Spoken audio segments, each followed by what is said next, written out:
Assalamualaikum warahmatullahi wabarakatuh. Okey, kita tengok FCPO Kalau kita tengok daily ni masih uptrend Daily masih uptrend. Okey, kalau kita tengok 4 hour, kalau daily dia ada tak nampak lagi dia punya MHV kat sini. Tak nampak lagi trend. Kalau daily uptrend, kita lebih cari posisi buy lah, position buy. Cuma dekat sini kita nampak dia ada buat momentum.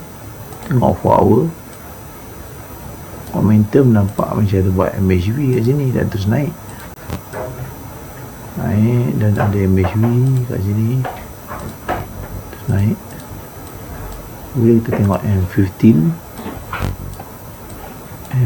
ada MHV, tunggu dia buat confirmation dan terus naik lah. Confirmation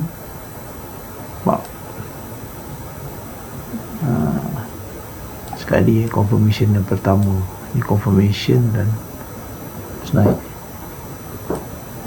Itu saja untuk FCPO. Untuk daily masih lagi uptrend, jadi kita ambil posisi buy. Terima kasih.